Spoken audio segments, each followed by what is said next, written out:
তাই জয় গৌরী, জয় জয় শ্রী রাধেশ্যাম। সকল ভক্তবৃন্দের চরণে ধন্যবাদ প্রণাম জানিয়ে আর শ্রাবণ মাসে শুক্লপক্ষের যে একাদশী, পবিত্র আরোপণী একাদশী, সেই একাদশী সম্পর্কে আজকের আলোচনা।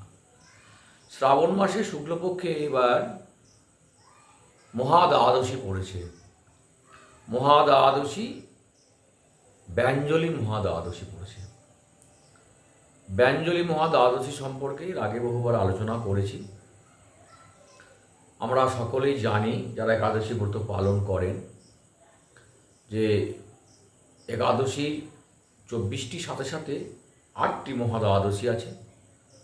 সেই 8টি মহাদ্বাদশী যখন উপস্থিত হয় তখন একাদশী মহাদ্বাদশীতে মিলিত হয়ে যায়। তাই একাদশী ব্রত পালন না করে মহাদ্বাদশী ব্রত পালন করতে হয়। উন্মিলনী ব্যঞ্জলি ত্রিপৃষ্যা পক্ষবর্ধিনী জয়া বিজয়া জয়ন্তী পাবনাশিনী। প্রথম 4টি তিথি যোগে, পরের 4টি নক্ষত্র যোগে। তাই এই ব্যঞ্জলি মহাদ্বাদশী আগামী 24শে আগস্ট সোমবার। এই ব্রত সকলেই পালন করুন। কারণ ব্যঞ্জলি মহাদ্বাদশী কাকে বলে? ব্যঞ্জলি মহাদ্বাদশী হচ্ছে একাদশী ব্রততে, অর্থাৎ একাদশীতে বৃদ্ধি না পায়া দ্বাদশীতে যদি বৃদ্ধি পায় তখন তাকে ব্যঞ্জলি মহাদ্বাদশী বলে। আমরা দ্বাদশী সম্পর্কে বহুবার আলোচনা অনেকভাবে করেছি। এই দ্বাদশীতে অর্থাৎ দ্বাদশ 12টি কিন্তু নিয়ম আছে, আরও অনেক নিয়ম আছে। স্কন্দপুরাণে বলা আছে, বৈষ্ণবজন দ্বাদশীতে মধু মাংস মদ্য তৈল ব্যায়াম রোষ মৈথুন পরান্ন কাংসাপাত্র অর্থাৎ কাঁসার পাত্র তাম্বুল লোভ ও নির্মাল্য লঙ্ঘন, এই দ্বাদশীটি অর্থাৎ 12টি পরিত্যাগ করিবেন। ব্রহ্মাণ্ড পুরাণে লিখিত আছে, যদি বৈষ্ণব ব্যক্তি দ্বাদশীতে কাংসাপাত্র মাংস মদ্য মধু লোভ মিথ্যা ভাষণ ব্যায়াম প্রবাস দিবা নিদ্রা অঞ্জন শিলাপিষ্ট দ্রব্য ও মসুর, এই দ্বাদশী অর্থাৎ 12টি পরিত্যাগ করেন, তা হইলে নিখিল পাতকের বিমোচন হয়। বৃহস্পতির উক্তি আছে যে, কাংসা পাত্র সুরা মাংস দ্রুতক্রিয়া ব্যায়াম রোষ মৈথুন হিংসা মিথ্যা বাক্য লোভ তৈল ও নির্মাল্য অতিক্রম দ্বাদশীতে, এই দ্বাদশীটি ত্যাগ করিয়া বৈষ্ণবের কর্তব্য, অর্থাৎ এই 12টাও ত্যাগ করতে হবে। দ্বাদশীতে কাংসাপাত্র মাংস মসুর চনক অর্থাৎ ছোলা কোর দূষক মৈথুন ও ঔষধ ও পরান্ন, এই 8টি পরিত্যাজ্য। 105 নম্বরে বলা আছে তারও বিলাসে।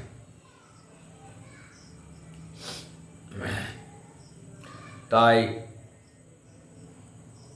এই যে মহাদ্বাদশী আগামী 24শে আগস্ট আসছে, সকলেই এই মহাদ্বাদশী ব্রত পালন করবে। এখন পবিত্রারোপণী একাদশী ব্রত মাহাত্ম্য। একদিন মহারাজ যুধিষ্ঠির শ্রীকৃষ্ণকে জিজ্ঞাসা করলেন, হে প্রভু, শ্রাবণ মাসে শুক্লপক্ষের একাদশীর নাম কি, তা কৃপা করে আমাকে বলুন। শ্রীকৃষ্ণ বললেন, হে মহারাজ, এখন আমি সেই পবিত্র ব্রত মাহাত্ম্য বর্ণনা করছি, মনোযোগ দিয়ে তা শ্রবণ করুন, যা শোনা মাত্রই বাজপেয়ী যজ্ঞের ফল লাভ হয়। প্রাচীনকালে দাপর যুগের শুরুতে মহিজিৎ নামে এক বিখ্যাত রাজা ছিলেন। তিনি মাহিষ্মতি নগরে রাজত্ব করতেন, কিন্তু দুঃখের বিষয় এই যে তার মনে বিন্দুমাত্র শান্তি ছিল না। কেননা তিনি ছিলেন অপুত্রক, পুত্রহীন ইহলোক পরলোক কোথাও সুখ হয় না। এইরূপ চিন্তা করতে করতে বহুদিন কেটে গেল, কিন্তু তবুও পুত্র মুখ দর্শনে রাজা বঞ্চিত রইলেন। নিজেকে অত্যন্ত দুর্ভাগা মনে করে রাজা চিন্তাগ্রস্ত হলেন।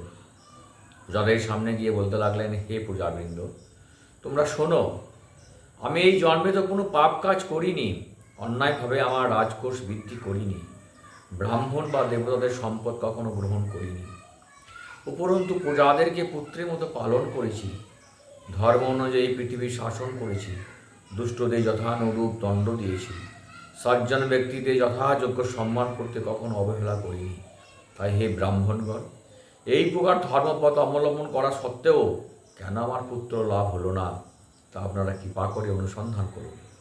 রাজার এই প্রকার কাতর উক্তি শ্রবণে ব্যথিত রাজভক্ত পুরোহিত ব্রাহ্মণগণ রাজার মঙ্গলের জন্য গভীর বনেটি কালজ্ঞ মুনি ঋষির কাছে যেতে মনস্থ করলেন।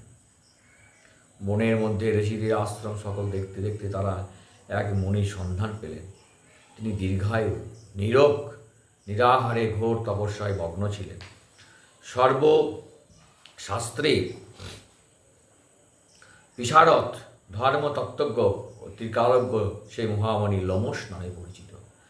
ব্রহ্মার এক কল্প অতিবাহিত হলে মুনিবরের গায়ের একটি লোম পরিত্যক্ত হতো। এই কারণে এই মহামণি নাম লোমশ। তাকে দেখে সকলেই ধন্য হলেন। তারা পরস্পর বলতে লাগলেন যে আমাদের বহু জন্মের সৌভাগ্যের ফলে আজ আমরা এই মহামণি সাক্ষাৎ লাভ করলাম। এখানে এই যে কল্প বলা হয়েছে এই সম্বন্ধে একটু বলি। কল্প কাকে বলে? হচ্ছে 17,28,000 বৎসর। তেতার পরিমাণ 12,96,000 বছর। দাপরের পরিমাণ 8,64,000 বছর এবং কলির পরিমাণ 4,32,000 বছর। এখন যে কলিযুগ চলছে তার পরমায়ু হচ্ছে 4,32,000 বছর। মোট 43,20,000 বছর। এই 43,20,000 বৎসরে এক দিব্যযুগ। সত্য, ত্রেতা, দাপর ও কলিযুগের সম্মিলিত সময়কে এক দিব্যযুগ বলছে। এরকম 71 দিব্যযুগে এক মনন্তর, 14টি মনন্তরে ব্রহ্মার একদিন হয়। এই 1000 দিব্যযুগে ব্রহ্মার একদিন। ব্রহ্মার একদিনকে কল্প বলা হয়, অর্থাৎ 12 ঘন্টা। তারপর ঋষিবর তাদের সম্বোধন করে বললেন তারপর ঋষিবর তাদের সম্বোধন করে বললেন, কি কারণে আপনারা এখানে এসেছেন ও কেনই বা আমার এত প্রশংসা করছে তা স্পষ্ট করে বলুন। আপনাদের যাতে মঙ্গল হয় আমি নিশ্চয়ই তা চেষ্টা করব। ব্রাহ্মণেরা বললেন, হে ঋষিবর, আমরা যে উদ্দেশ্যে এখানে এসেছি আপনি তা কৃপা করে শুনুন। এই পৃথিবীতে আপনার মতো শ্রেষ্ঠ ব্যক্তি আর কোথাও নেই। মহিজিৎ নামে এক রাজা নিঃসন্তান হওয়ায় অতি দুঃখে দিন যাপন করছে। আমরা তার পূজা, তিনি আমাদেরকে পুত্রের মতো পালন করেন। তিনি পুত্রহীন বলে আমরাও সবাই মর্মাহত। তার দুঃখ দূর করতে আমরা এই বনে প্রবেশ করেছি। হে ব্রাহ্মণ শ্রেষ্ঠ, রাজা যাতে পুত্রের মুখ দর্শন করতে পারেন কৃপা করে তার কোনো উপায় আমাদের বলুন। আর তাদের কথা শুনে মুনি ধ্যানমগ্ন হলেন। কিছু সময় পরে রাজার পূর্বজন্ম বৃত্তান্ত বলতে লাগলেন। এই রাজা পূর্বজন্মে এক দরিদ্র বৈশ্য ছিলেন। একবার তিনি এক অন্যায় কার্য করে ফেলেন। ব্যবসা করার জন্য তিনি এক গ্রাম থেকে অন্য গ্রামে যাতায়াত করতেন। এক সময় জ্যৈষ্ঠ মাসে শুক্লপক্ষে দশমীর দিনে কোথাও যাওয়ার পথে তিনি অত্যন্ত তৃষ্ণার্ত হয়ে পড়েন। গ্রাম প্রান্তে এক জলাশয় তিনি দেখতে পেলেন। সেখানে জলপানের জন্য যান। এক গাভী তার বাছুর সেখানে জলপান করছিল। তাদেরকে তাড়িয়ে দিয়ে তিনি নিজে জলপান করতে লাগলেন। এই পাপ কর্মের ফলে তিনি পুত্র সুখে বঞ্চিত হয়েছেন, কিন্তু পূর্বজন্মের কোনো পুণ্যের ফলে তিনি এরকম নিষ্কণ্ঠ রাজ্য লাভ করেছেন। হে মুনিবর, শাস্ত্রে আছে যে পুণ্য দ্বারা পাপ ক্ষয় হয়। তা আপনি এমন একটি পুণ্যব্রতের উপদেশ করুন যাতে তার প্রারব্ধ পাপ দূর হয় এবং আপনার অনুগ্রহে তিনি পুত্র সন্তান লাভ করতে পারেন। লোমশ মুনি বললেন, শ্রাবণ মাসে শুক্লপক্ষে পবিত্রা রোপণী একাদশী ব্রত অভীষ্ট ফল প্রদান করে। আপনারা যথাবিধি তা সকলে পালন করুন। লোমশ মুনির উপদেশ শুনে আনন্দ চিত্তে গৃহে প্রত্যাবর্তন করে তারা রাজাকে সকল কথা জানালেন। তারপর সকলে মিলে মুনির নির্দেশ অনুযায়ী ব্রত পালন করলেন। তাদের সকলের পুণ্য ফল রাজাকে প্রদান করলেন। সেই পুণ্য প্রভাবে রাজমহিষী গর্ভবতী হলেন। উপযুক্ত সময়ে বলিষ্ঠ সর্বাঙ্গ সুন্দর এক পুত্র সন্তানের জন্মদান করলেন।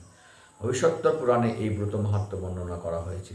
এই ব্রত যিনি পাঠ বা শ্রবণ করবেন তিনি সমস্ত পাপ থেকে মুক্ত হবেন এবং পুত্র সুখ ভোগ করে অবশেষে দিব্যধাম প্রাপ্ত হবেন। পারণ পরের দিন অর্থাৎ 25শে আগস্ট মঙ্গলবার সকাল 5:19 হইতে সকাল 6:21 মধ্যে সকলেই নিষ্ঠা সহকারে এই ব্রত পালন করুন এবং নির্দিষ্ট সময়ে পালন করুন।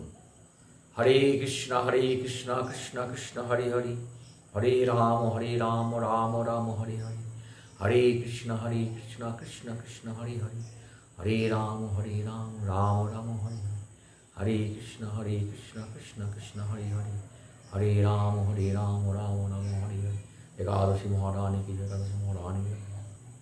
নিতাই হরি হরি।